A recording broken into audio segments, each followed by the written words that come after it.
আমরা আমাদের সমাজে সচরাচর বাবা মায়ের অধিকার, বাবা মায়ের প্রতি সন্তানের কর্তব্য এগুলো নিয়ে আলোচনা শুনে থাকি এবং আলোচনা অনেক বেশি হওয়া উচিত। কারণ আল্লাহ এবং তার রাসূলের পর যাদের অধিকার সবচেয়ে বেশি আমাদের আদায় করতে হবে, যাদের অধিকারের গুরুত্ব কোরআন হাদিসে সবচেয়ে বেশি দেওয়া হয়েছে, যাদের অবদান আমাদের প্রতি সবচাইতে বেশি, তারা হলেন আমাদের মা বাবা। অতএব এ বিষয়ে আলোচনা যত বেশি হবে ততই আমাদের কল্যাণ, এতে কোনো সন্দেহ নেই। কিন্তু মা বাবার উপরও সন্তানের কিছু দায়িত্ব, সন্তানের প্রতি কিছু দায়িত্ব, কর্তব্য, সন্তানের কিছু অধিকার, সন্তানের কিছু প্রাপ্য আছে, যেগুলো মা বাবাকেও লক্ষ্য রাখতে হবে। অনেক মা বাবা আছেন আমাদের সমাজে যারা নিজেদের সন্তানদের হক নষ্ট করছেন, অধিকার নষ্ট করছেন। সন্তানের অধিকার নষ্ট করার কারণে আল্লাহ রাব্বুল আলামিন কিয়ামতের ময়দানে মা বাবারও বিচার করতে পারেন, বিচারের মুখোমুখি হতে পারে। কারণ নবী সাল্লাল্লাহু আলাইহি সাল্লাম বলেছেন, আলা কুল্লুকুম রাইন, জেনে রাখবে তোমরা সবাই দায়িত্বশীল, কারো না কারোর দায়িত্বশীল তুমি। ওয়া কুল্লুকুম মাসউলুন আন রাইয়াতিহি, এবং তোমাদের প্রত্যেকেই যাদের দায়িত্ব তুমি পালন করছো সে মানুষগুলোর ব্যাপারে তোমাদেরকে অবশ্যই জিজ্ঞাসাবাদ করা হবে যে তুমি কতটা সে দায়িত্ব পালন করেছো। আর রাজুলু রাইন ফি আহলি, একজন পুরুষ তিনি তার পরিবারের সদস্যদের ব্যাপারে দায়িত্বশীল। মাসউলুন আন রাইয়াতিহি, তার এই পরিবারের সদস্যদের ব্যাপারে আল্লাহর কাছে তিনি জিজ্ঞাসিত হবেন যে তিনি তার দায়িত্ব কতটা পালন করেছেন।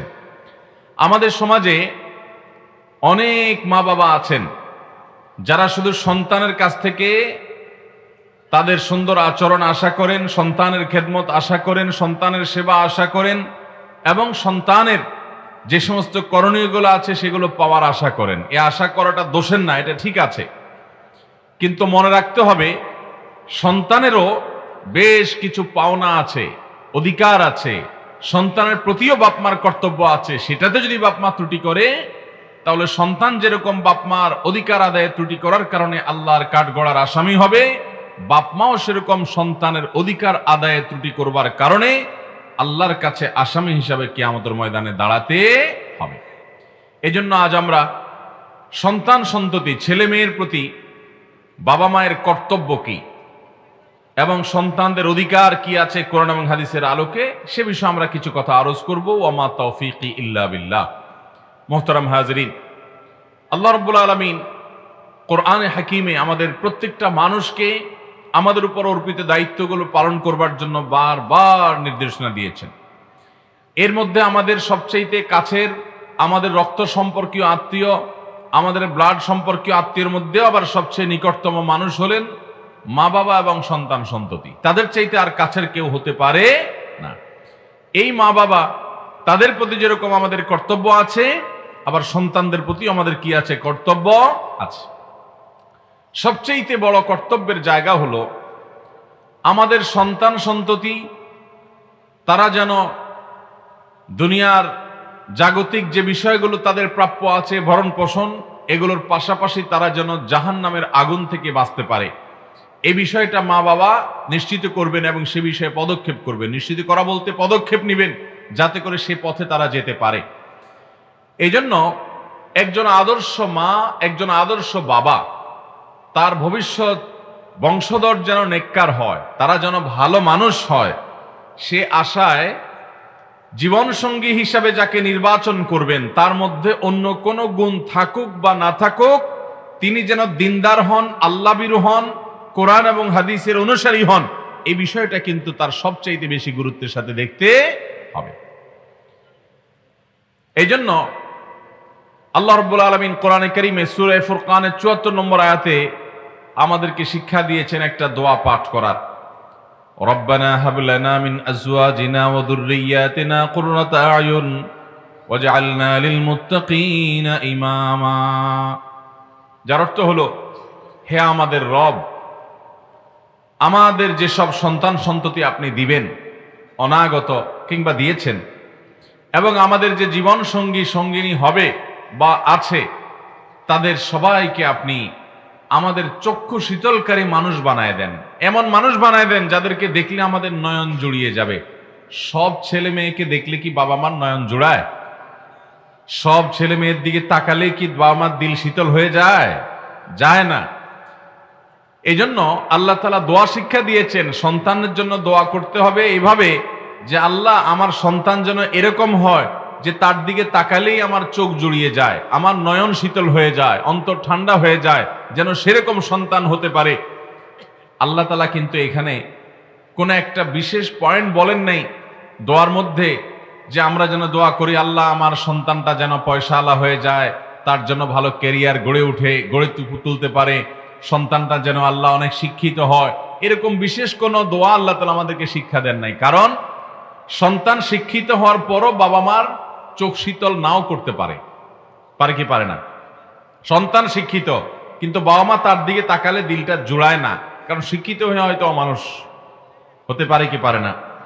আবার এমনও হতে পারে যে সন্তান মানুষ, ভালো মানুষ, কিন্তু তার আয় উপার্জন নাই, সে নিজেই কষ্ট করে চলে, মা বাপকে আর কি দিবে, কিন্তু মানুষ ভালো। তো ভালো মানুষ ঠিক আছে, কিন্তু তার যে আর্থিক অনটন, এই জন্য বাপমার কি তাকে দেখলে নয়নটা জুড়াবে? আবার দেখা গেল টাকা পয়সাও আছে, সন্তান মানুষও ভালো, কিন্তু দেখা গেল সে কোনো কারণে অসুস্থ, বড় ধরনের রোগে আক্রান্ত সে, তাহলে এই সন্তানকে দেখলেও মা বাপের ভালো লাগবে? এই জন্য আল্লাহ তাআলা আমাদেরকে এমন এক দোয়া শিক্ষা দিয়েছেন, আল্লাহ নিজেই তো আমাদেরকে দান করবেন, তিনি নিজেই শিখিয়ে দিয়েছেন যে কিভাবে দোয়া করলে আমাদের লাভ হবে।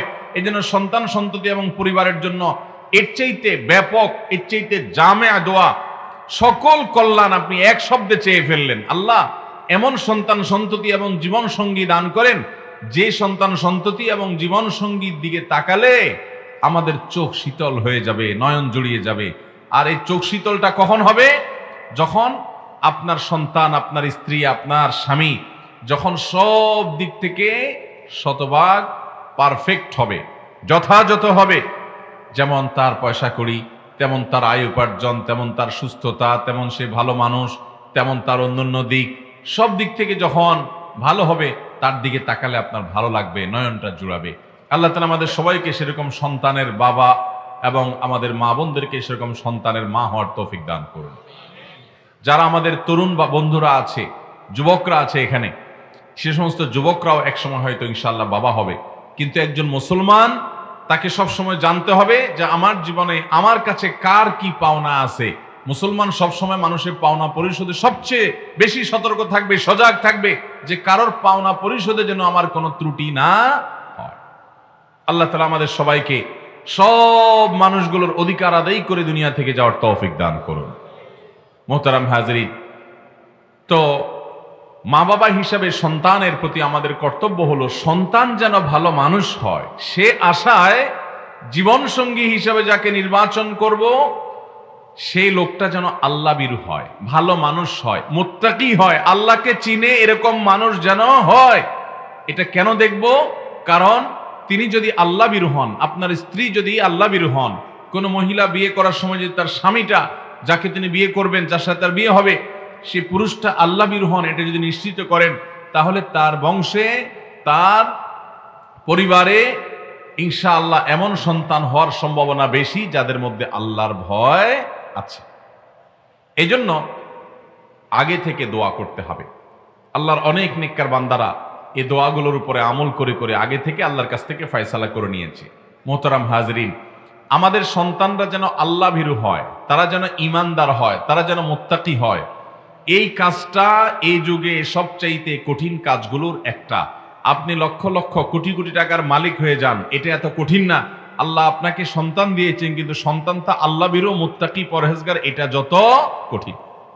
কারণ গোটা পৃথিবীতে চতুর্দিকে আপনি তাকিয়ে দেখেন, ফিতনার হাতছানি। আপনার সন্তানের ঈমান হরণ করবার জন্য শত শত আয়োজন। সে রাস্তা বের হলে সেখান থেকেই তার ফিতনা তাকে ডাকছে। সে শিক্ষা প্রতিষ্ঠানে যাচ্ছে, সেখানে বহুবিধ ফিতনার জাল বিছানো আছে। সে কর্মস্থলে যাচ্ছে, সেখানে তার ঈমান হরণকারী বহুবিধ ফিতনা তার জন্য অপেক্ষা করছে। সে বিদেশে চলে যাবে, সেখানেও তার ঈমান হরণ করবার মতো বহু ফিতনার জাল বিছানো আছে। শয়তান সদা তৎপর এই সকল ফিতনার বেড়াজাল থেকে নিজের ঈমানকে, তাকওয়াকে বাঁচিয়ে রেখে সে ঈমানদারের সন্তান ঈমানদার হবে, এটা এই যুগের সবচেয়ে কঠিন কাজগুলোর একটা। আপনি আপনার সন্তানকে অনেক বড় শিক্ষিত বানাইতে পারবেন, এটা এত কঠিন না। আপনি আপনার সন্তানকে এমনকি গতানুগতিক আলেমও বানাইতে পারবেন, এটাও এত জটিল না।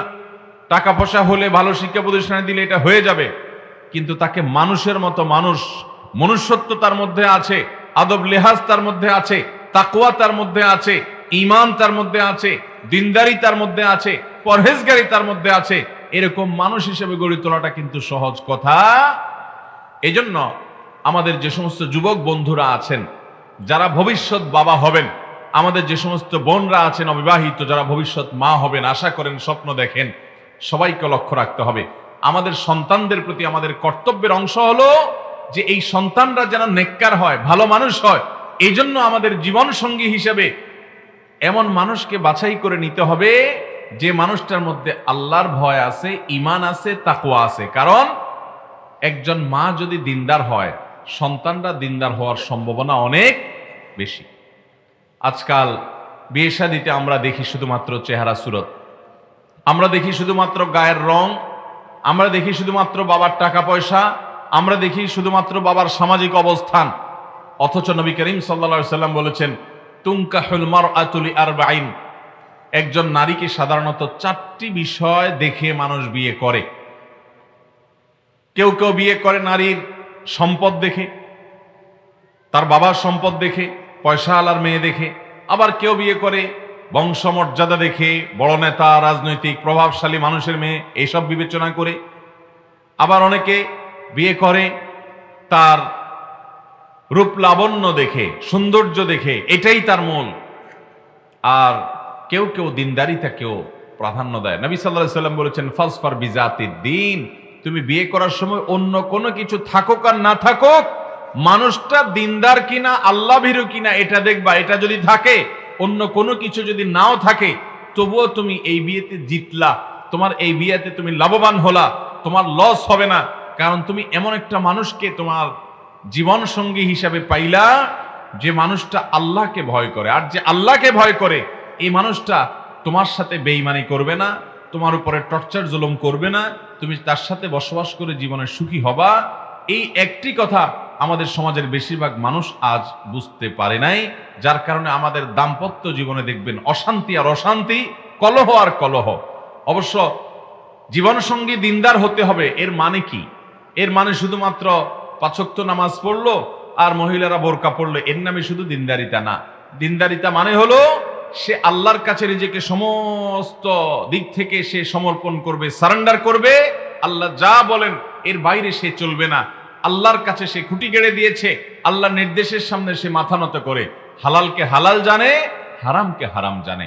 এটা হলো আল্লাহর কাছে পরিপূর্ণ কি করা? সারেন্ডার করা, আত্মসমর্পণ করা।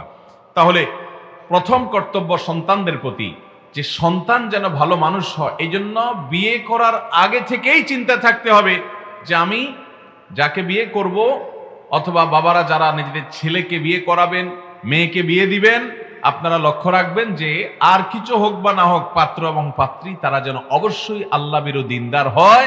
বেনামাজি যদি হয়, তার ভিতরে দিনদারিতে যদি না থাকে, সে লক্ষ টাকার মালিক হোক, কোটি টাকার মালিক হোক, একজন মুসলমানের কাছে সেটা কোনো আকর্ষণীয় পাত্র বা পাত্রী হতে পারে না। আল্লাহ আমাদের সবাইকে আমলের তৌফিক দান করুন। ভাইরা আমার, মানুষের অর্থ, মানুষের সামাজিক অবস্থান, মানুষের রূপ লাবণ্য, এগুলোর কোনোটাই সারা জীবন মানুষের কাছে উপভোগ্য থাকে না। মানুষের ব্যক্তিত্ব, পার্সোনালিটি, আমল, তাকওয়া, এই জিনিসগুলো সারা জীবন উপভোগ্য থাকে। মানুষ সেটাকে উপভোগ করে, মানুষ সেটাকে এনজয় করে, সেটা মানুষের মধ্যে ভালো লাগা কাজ করে। অতএব সে বিষয়টা লক্ষ্য রাখতে হবে। সন্তানদের প্রতি কর্তব্য। দেখুন, ইসলাম আমাদেরকে এমন অসাধারণ এক জীবন বিধান দিয়েছে, এমন অসাধারণ একটা চমৎকার জীবন ব্যবস্থা দিয়েছে যে এখানে অনাগত সন্তানদের কথা চিন্তা করে জীবন সঙ্গী নির্বাচন করতে হয়। অর্থাৎ সন্তানদের ব্যাপারে বাবা মা কত দায়িত্বশীল, শুধু জন্ম দিয়ে দিলাম আর স্কুল মাদ্রাসা ভর্তি করে দিলাম আর দায়িত্ব শেষ হলো না। সে যেন ভালো মানুষ হয়, সেটার জন্য তাকে সেরকম পরিবেশ প্রোভাইড করতে হবে, তার জন্য সেরকম পরিবেশ নিশ্চিত করতে হবে। এটা কিন্তু সন্তানের অধিকার। আপনার সন্তান যদি ভালো হয় এর ক্রেডিট আপনার, আর যদি আপনার সন্তান অমানুষ হয় তার ডিসক্রেডিটও আপনার। কারণ ছেলে মেয়ে বেশিরভাগ নষ্ট হয় বাবা মায়ের ত্রুটি থেকে, বাইরের সমস্যার কারণে নষ্ট হয়, তার পরিমাণও আছে কম, কিন্তু সবচেয়ে বেশি পরিমাণে সন্তান নষ্ট হয় বাবা মায়ের ত্রুটির কারণে। আর সন্তান যদি মানুষের মতো মানুষে হয় সেটাও হয় বাবা মার দায়িত্বশীলতার কারণে। আল্লাহ আমাদের সবাইকে দায়িত্বশীল অভিভাবক হওয়ার তৌফিক দান করুন। ভাইরা আমার, আজ যে সন্তানের বাবা আপনি, আজ যে সন্তানের মা আপনি, আপনি মনে করছেন আমার ছেলে মেয়ে তো আমার জন্য জীবন দিয়ে দিবে। ঠিক আছে, জীবন দিয়ে দিবে এটা দুনিয়াতে, কিন্তু কিয়ামতের ময়দান সম্পর্কে আল্লাহ বলেছেন, ইয়াউমা ইয়াফিরুল মারউ মিন আখিহি ওয়া উম্মিহি ওয়া আবিহি ওয়া সাহিবাতিহি ওয়া বানি। সেদিন মানুষ নিজের বাবাকে দেখে পালাবে কিয়ামতের ময়দানে, বাবাকে বাঁচাতে আসবে না কিয়ামতের বিপদ দেখে। সবাই ইয়ানফসি করবে, যে বাবাকে দেখার পর যদি বাবা ধরে যে বাবারে আমি তো বিপদে পড়ে গেছি, তোদের জন্যই তো চুরিদারি 2 নম্বরই করে কামাইছি, এখন একটু আমারে উপকার কর, এটা না জানি বাবা বলে বসে।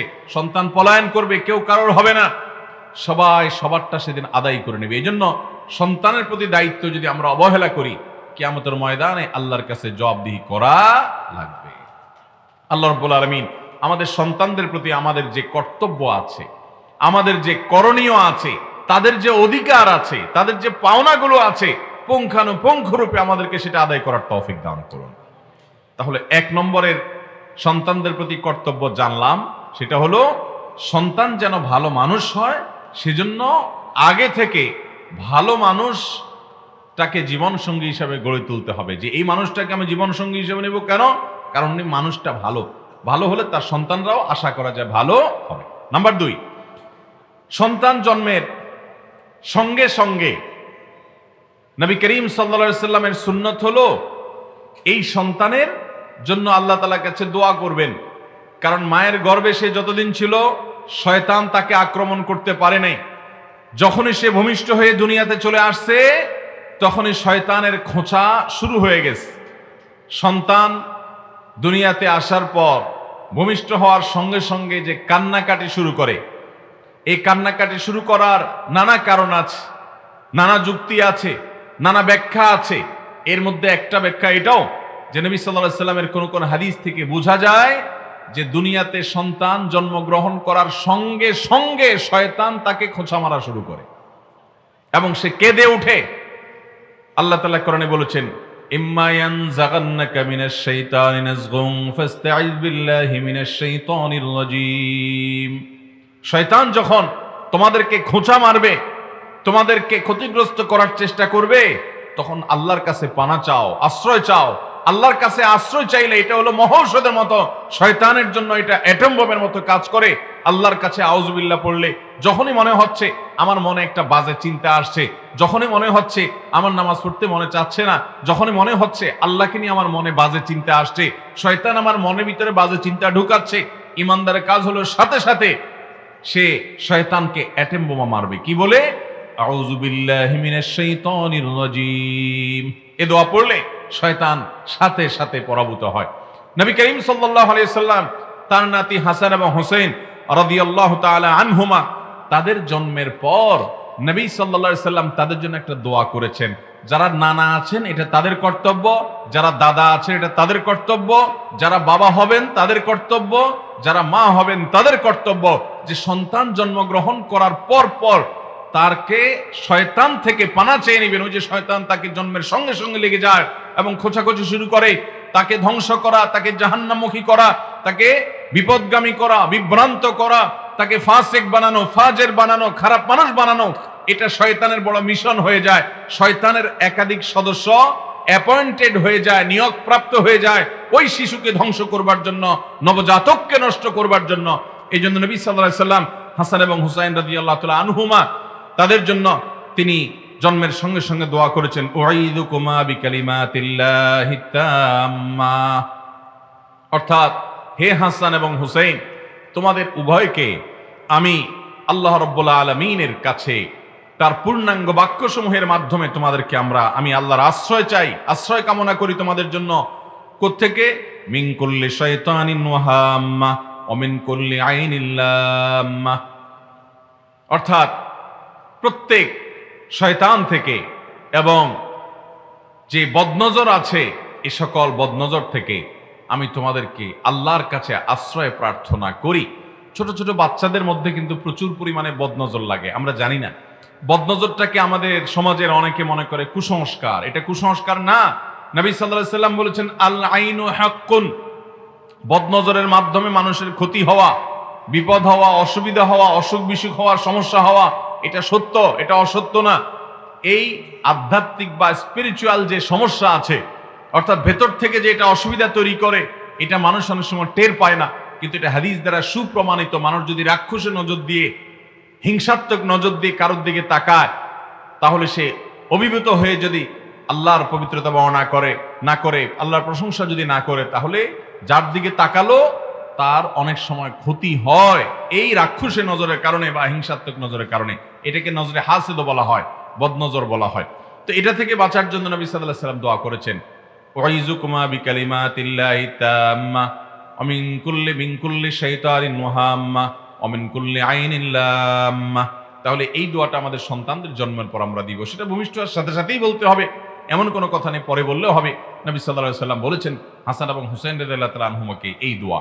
তাহলে সন্তানের কর্তব্য হলো, সন্তানের প্রতি আমাদের কর্তব্য হলো তাদের জন্মের পর তাদের জন্য দোয়া করা, এমনকি জন্মের আগে থেকে দোয়া করা, যেটা একটু আগে বললাম সূরা ফুরকানের 14 নম্বর আয়াত, রব্বানা হাব লানা মিন আজওয়াজিনা ওয়া যুররিয়াতিনা কুররাতা আয়ুন ওয়াজআলনা লিল মুত্তাকিনা ইমামা। সন্তানের জন্য চোখের পানি ফেলতে হবে, দোয়া করতে হবে। মুহতারাম হাজিরিন, দুনিয়াতে যত নেক মানুষ দেখবেন, যত ভালো মানুষ দেখবেন, তাদের মা বাবার দোয়া ছিল অনেক বেশি। কিছু মানুষের দোয়া আল্লাহ তাআলা ফিরিয়ে দেন না, এর মধ্যে একটা হলো মা বাবার দোয়া সন্তানের জন্য। এটা আল্লাহ তাআলা সাধারণত ফিরিয়ে দেন না। দোয়াটা যদি করার মতো করা যায়, চোখের পানি ফেলা যায়, এই দোয়া সাধারণত আল্লাহ তাআলা বিফলে যেতে দেন না। বিধায় সন্তানদের অধিকার, তাদের পাওনা, তাদের প্রতি আমাদের কর্তব্য, করণীয় হলো যে আমাদের সন্তানদের জন্য আমরা আল্লাহর কাছে দিল খুলে দোয়া করব, আল্লাহ আমার সন্তানদেরকে মানুষ বানিয়ে দেন। ভারতবর্ষের একজন বড় মনীষী ছিলেন সৈয়দ আবুল হাসান আলী আন-নাদবী রহমতুল্লাহি আলাইহি। সৈয়দ আবুল হাসান আলী আন-নাদবী রহমতুল্লাহি আলাইহি তিনি অনেক বই পুস্তক লিখেছেন। এর মধ্যে একটা বই তার আরবিতে লিখেছেন, মাজা খাসিরাল আলাম বিইনহিতাতিল মুসলিমিন, অর্থাৎ মুসলমানদের পতনের কারণে বিশ্বের কি ক্ষতি হলো। এই যে বই, এই বই গোটা পৃথিবীর, বিশেষ করে আরব বিশ্বের ঘুম ভেঙে দিয়েছে অনেকটা, এবং এত সমাদৃত হয়েছে তার এই বই যে মুসলিম বিশ্বের সবচেয়ে বেশি বিক্রিত বইগুলোর মধ্যে থেকে একটি, এবং সরকারিভাবে মিডল ইস্টের বিভিন্ন দেশ থেকে এই বইয়ের হাজার হাজার লক্ষ লক্ষ কপি প্রিন্ট করা হয়। এই কালজয়ী গ্রন্থের রচয়িতা এবং কিং ফয়সাল অ্যাওয়ার্ড, যেটা মুসলিম বিশ্বের নোবেল খ্যাত, এটা যিনি পেয়েছেন সে আলী মিয়া নদভী রহমতুল্লাহি আলাইহি। মুসলিম বিশ্বের, বিশেষ করে ভারতবর্ষের ইতিহাসের কয়েকজন বড় মনীষীর একজন ছিলেন। ওনার মা সম্পর্কে উনি একটা বই লিখেছেন, মেরি আম্মা। এটার বাংলা অনুবাদ হয়ে গেছে আমার আম্মা জান, এরকম নামে। উনি সেই বইয়ে লিখেছেন যে আমি যখন ছোট ছিলাম তো আমি দেখতাম আমার মা জায়নামাজে বসে দুই হাত তুলে চোখের পানি ফেলে, আয় আল্লাহ এক সে হাজারোं কি জরুরত পুরি ফরমা। অর্থাৎ আল্লাহ আমার এক আলী, এ আলীরে দিয়া আপনি হাজার হাজার আলেমকে দিয়ে যে কাজ নেন, হাজার হাজার দায়ীরা যে কাজ করেন, হাজার হাজার কর্মবীররা যে কাজ করতে পারেন, আমার এক আলী একা যেন সে কাজ করতে পারে, হাজার মানুষের আউটপুট যেন তার দ্বারা হয়, হাজার মানুষের অ্যাচিভমেন্ট যেন সে একা করতে পারে, আপনি সে তৌফিক দান করেন। আলী মিয়া নদভী রহমতুল্লাহ বলেছেন, আমার মায়ের সে দোয়া আমি তখন শুনতাম এবং এর প্রভাব আমার মধ্যে পড়তো।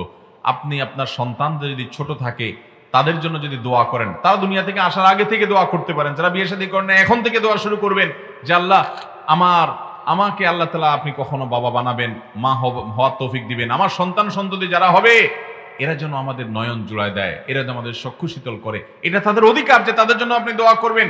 আল্লাহর কাছ থেকে তাদের জন্য আপনি নেক মানুষ হওয়াটা আদায় করে নেবেন। আজকাল বাপ মা দোয়া করে আমার ছেলে যেন 1 নম্বর হয়, আমার ছেলে যেন ভালো কলেজে চান্স পায়, স্কুলে চান্স পায়, মাদ্রাসা চান্স পায়, মা বিদেশ যাইতে পারে, টাকা পয়সা কামাই করতে পারে, ব্যবসার উন্নতি হয়, এগুলোর জন্য দোয়া করেন, দোষণীয় না। কিন্তু মনে রাখবেন এর চাইতে বেশি আপনাকে দোয়া করতে হবে সন্তানটা যেন মানুষ হয়।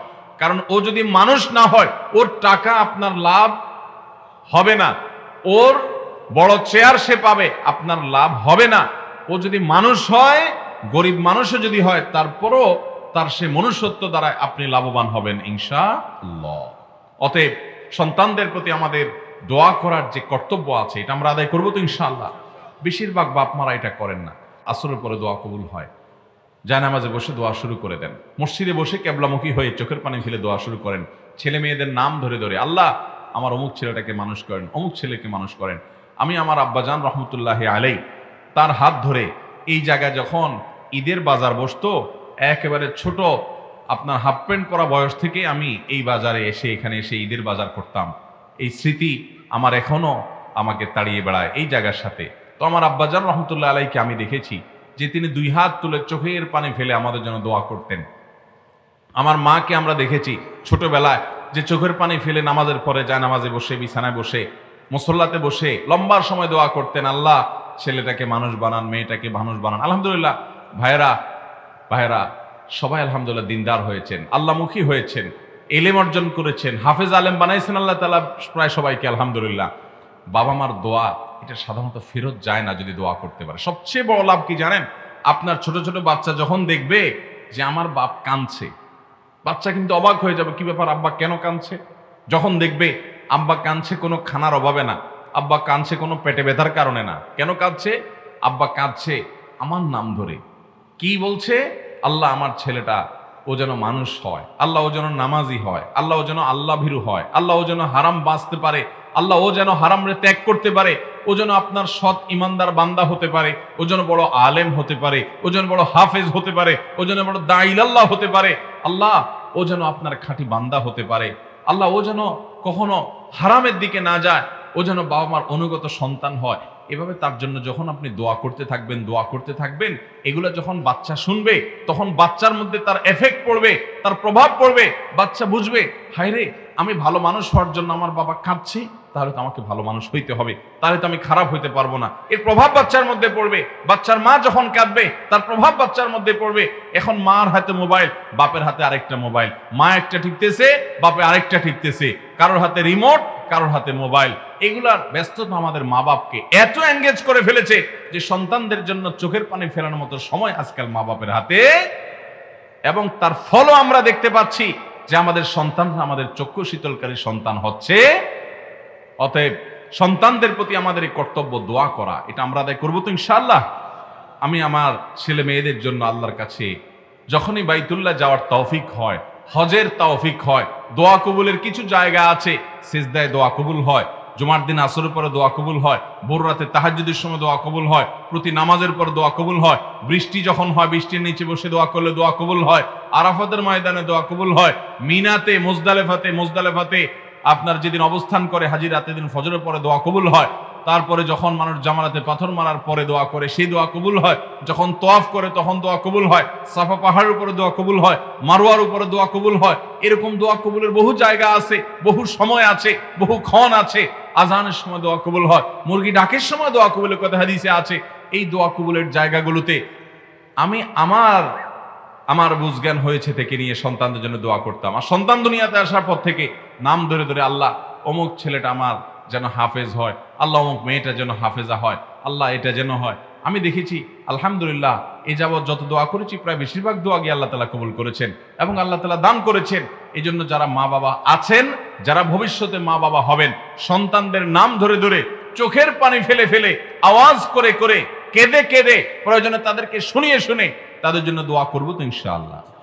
আমি একটু আগে যে কথা বলছি ভাইয়েরা বাবারা, আল্লাহর কসম করে বলছি, আপনি কোটি কোটি টাকার মালিক হতে চান, আপনি অনেক বড় পাওয়ারফুল মানুষ হতে চান, এই যুগে এটা এত কঠিন না। যত কঠিন আপনার সন্তানটা শত সহস্র ফিতনার আগুনের আঁচ, এটা থেকে নিজেকে বাঁচিয়ে বাঁচিয়ে সে খাঁটি মুসলমান মুত্তাকি পরহেজগার মানুষ হয়ে দুনিয়াতে বেঁচে থাকবে, এটা যত কঠিন, ওই কোটিপতি হওয়াটা এত কঠিন।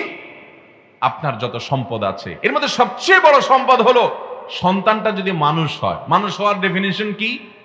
আপনার ছেলেটা অনেক বড় হয়ে গেছে, অনেক শিক্ষিত হয়ে গেছে, অনেক যোগ্য হয়ে গেছে, অনেক জনপ্রিয় হয়ে গেছে, অনেক প্রতিষ্ঠিত মানুষ হয়ে গেছে, অনেক বড় চেয়ারে চলে গেছে, তার হাতে অনেক পয়সা কড়ি, তার হাতে অনেক ক্ষমতা, অনেক কিছু হয়েছে। এরপরও আপনার সামনে কথা বলার সময় কাচুমুচু করে কথা বলে, লাজুকতার কারণে মাথা উঁচু করে কথা বলতে পারে না, নিচের দিকে তাকিয়ে কথা বলে, আপনার কথার উপরে কথা বলে না, আপনি কিছু বললে সাথে সাথে চুপ হয়ে যায়, এরকম ভদ্র, এরকম নম্র, এরকম সুসন্তান আজকাল আমাদের সমাজে অনেক বেশি না অনেক কম? এরকম সন্তান মনে হয় যে রূপকথার গল্পের মতো, ঠিক না? পোলাপান এখন পারলে বাপ মার গায়ের দিকে ছুটে। ধ্বংস হয়ে গেছে আমাদের প্রজন্ম আকাশ সংস্কৃতির প্রভাবে, মিডিয়াগুলোর অপপ্রচারণার কারণে, পশ্চিমা সংস্কৃতিকে আমদানি করার কারণে, আমাদের সমাজে বাবা মাদের দায়িত্ব জ্ঞানহীনতার কারণে বাবা মা নিজেরা পয়সার মেশিন, টাকা কামানো ছাড়া আর কোনো কাজ নাই। বাপ সারাদিন শুধু টাকা টাকা, মানি মানি মানি, বিজনেস, পয়সা, কাজ, চাকরি, বাস, আর কিচ্ছু বোঝে না। বাসায় আসে তবুও বাচ্চাদের সময় দেওয়ার টাইম নেই। মারও একই অবস্থা, এটা রান্না করো, ওইটা রান্না করো, এই বান্ধবীর হক আদায় করো, ওর সাথে যোগাযোগ করো, আজকে ওই পার্টিতে যাও, কালকে ওইটা করো। সন্তানদের নিয়ে একান্তে সময় দেওয়ার মতো সময় আমাদের হাতে নাই। আমরা সবাই স্বার্থপর হয়ে গেছি, এই জন্য আমাদের সন্তানরাও স্বার্থপর হয়ে গেছে। আমরা চাই যে আমি যেরকম টাকার মেশিন হয়ে গেছি, আমার ছেলেটাও টাকার মেশিন হোক, আমার মেয়েটাও টাকার মেশিন হোক, সবাই মিলে শুধু পয়সা কামা। পয়সা ঠিকই হচ্ছে, আমাদের ঘরে আলহামদুলিল্লাহ আগের চাইতে আরামের উপকরণ, আরামের মাধ্যমগুলো হচ্ছে, এসি হচ্ছে, বিল্ডিং দালান কোঠা হচ্ছে, গাড়ি বাড়ি হচ্ছে, কিন্তু আসল জিনিসটা হারিয়ে যাচ্ছে। সেটা হলো মনুষ্যত্ব, মানবতা, ভালো মানুষ হওয়া। এই জিনিসটা আমাদের সমাজ থেকে হারিয়ে যাচ্ছে। আমরা যারা যারা 40+ বয়স, আপনারা মনে করেন তো আপনার বাবার সাথে কথা বলার সময় আপনি যে শ্রদ্ধা বজায় রাখেন, আপনার মায়ের সাথে কথা বলার সময় আপনি যে শ্রদ্ধা রেখে কথা বলেন, আপনার সন্তানটা আপনার সাথে কি সেই শ্রদ্ধা রেখে কথা বলে কিনা একটু চিন্তা করে দেখেন। দেখবেন যে আকাশ জমিন তফাৎ হয়ে গেছে। এর অন্যতম কারণ হলো সন্তানদের প্রতি আমরা অধিকার আদায়, তাদের যে কর্তব্য, সেই কর্তব্যগুলো আমরা আদায় করছি না। আল্লাহ আমাদেরকে আমাদের সন্তানদের প্রতি আমাদের দায়িত্বকে যথাযথভাবে আদায় করার তৌফিক দান করুন। চেষ্টা করবো তো ইনশাআল্লাহ। আপনার ঘর জীবন্ত জান্নাত হবে, জানেন? আপনার ঘরটা জীবন্ত জান্নাত হবে যখন দেখবেন আপনার ছেলেটা হাত তুলে আল্লাহর কাছে আপনার নাম ধরে দোয়া করছে, আল্লাহ আমার বাবাকে তুমি নেক হায়াত দাও, আল্লাহ আমার মাকে তুমি সুস্থ রাখো, আল্লাহ আমার মা এবং বাবার ছায়াকে দীর্ঘদিন আমার সামনে রাখো। সন্তান যদি এরকম দোয়া করে, আপনি যদি সে দোয়া শুনতে পান, আপনার সন্তান শত শত কোটি টাকার মালিক হওয়ার পর আরামের শত শত উপকরণ যদি দেয় আপনাকে, তাতে আপনি যতটা পরিতৃপ্তি পাবেন, সন্তান আপনার জন্য এরকম দোয়া করে যদি শুনতে পান, তার চেয়ে বেশি পরিতৃপ্তি পাবেন ইনশাআল্লাহ। অতএব সন্তানদের হক আদায় করবো তো ইনশাআল্লাহ। সন্তানের হক আদায় করলে লাভ আপনারই হবে। আপনি মনে করেন সন্তান হক আদায় করলে সন্তান লাভ হবে, সন্তান লাভ হবে পরে, আগে আপনার লাভ হবে। কারণ ও যদি মানুষ হয়, আপনার জীবনটা, আপনার সংসারটা জান্নাতে পরিণত হবে। চেষ্টা করবো তো ইনশাআল্লাহ। তাহলে সন্তানের প্রতি দ্বিতীয় কর্তব্য হলো তার জন্য দোয়া করা। জন্মের পরে দোয়া করবেন, আল্লাহ শয়তানের খোঁচা থেকে, শয়তানের আক্রমণ থেকে, প্রভাব থেকে, শয়তান এই দুনিয়াতে বহু জাল বিছিয়ে রেখেছে। এখন পোলাপান যৌবন বয়স পর্যন্ত যাওয়া লাগে না, কৈশোর থাকতেই কিশোর গ্যাংয়ের খপ্পরে পড়ে, ঠিক না বে ঠিক? এখন পিচ্ছি পিচ্ছি থাকতেই ও খারাপ পথে পা বাড়িয়ে ফেলে, বাপ মা টেরও পায় না। কোন বয়সে নষ্ট হয়ে যাচ্ছে। আপনারা অনেকে জেনে থাকবেন যে চাইল্ড পর্ন বলতে যেটা বোঝানো হয়, শিশুদের জন্য যে সমস্ত নোংরা ভিডিও তৈরি করা হয়, পর্ন ভিডিও তৈরি করা হয়, এই ভিডিওগুলো সারা পৃথিবীতে, বাংলাদেশে, সারা পৃথিবীর অন্য দেশের চাইতে বাংলাদেশে, বেশিরভাগ দেশের চাইতে বাংলাদেশে চাইল্ড পর্ন বা বাচ্চাদের জন্য যে পর্ন ভিডিও, সেই পর্ন ভিডিও এই দেশে বাচ্চারা সবচেয়ে বেশি দেখে এবং বাচ্চাদের মধ্যে জনপ্রিয়। আমরা অনেকে জানি না। এ বিষয়ে এক্সপার্ট এক ভাইয়ের তথ্য তিনি নিবেদন করছিলেন, জানলাম, অবাক হয়ে গেলাম যে পৃথিবীর সম্ভবত 2-3টা দেশ, যে দেশগুলোতে বাচ্চাদের জন্য যে পর্ন ভিডিও তৈরি করা হয়, এগুলো সবচেয়ে বেশি দেখে। এই নোংরা ভিডিওগুলো দেখাতে বাংলাদেশের বাচ্চারা অন্য বহু দেশের চাইতে শীর্ষে। অনেক মা বাপ টেরও পায় না, জানেও না যে বাচ্চা কোত্থেকে কোথায় যাচ্ছে, কোত্থেকে কি দেখছে, মোবাইলের কোন অলিগলিতে সে হারিয়ে যাচ্ছে, টেরও পাচ্ছে না। ধ্বংসের দ্বারপ্রান্তে সন্তানরা চলে যাচ্ছে। অতএব ভাইরা, সন্তানদের প্রতি আমাদের দায়িত্বগুলো যদি আমরা আদায় না করি, তাহলে কিন্তু পরিস্থিতি বড় ভয়াবহ হবে। শুধু দুনিয়া ধ্বংস হবে তা নয়। আল্লাহ বলেছেন, ইয়া আইয়ুহাল্লাযীনা আমানু কু আনফুসাকুম ওয়া আহলিকুম নার, হে ঈমানদারগণ তোমরা নিজেদেরকে জাহান্নামের আগুন থেকে বাঁচাও আর তোমাদের সন্তানদেরকেও জাহান্নামের আগুন থেকে বাঁচাও। এখন বাবা মাদেরকে দেখবেন সন্তানদেরকে খাওয়ায়া পড়ায়া শুধুমাত্র ফার্মের মুরগির মতো তুলতুলা করে, বাস, আর কোনো কাম নাই। পোলাপান মুখ দিয়া কোনো কিছু চাইতে দেরি, বাপে আনতে দেরি। পোলাপানরে কিছু দিতে না পারলে বাপ হতাশ হয়ে যায়, আরে আমার ছেলেটা একটা জিনিস চাইলো দিতে পারলাম না। বিশেষ করে আমাদের এই অঞ্চলে, এই যে লক্ষ্মীপুর, কুমিল্লা, নোয়াখালী, ফেনী, ব্রাহ্মণবাড়িয়া, এই অঞ্চলগুলোতে প্রবাসে মানুষ বেশি থাকে। বাংলাদেশে আরো অন্যান্য জেলাতে, অনেক জেলাতে আছে প্রবাসীদের সংখ্যা বেশি। এই প্রবাসী বেচারাদের অবস্থা আরো বেশি খারাপ। কিরকম খারাপ? থাকে দূর দেশে পড়ে, ছেলে মেয়ের কাছে থাকতে পারে না, তাদেরকে দেখার সুযোগ পায় না।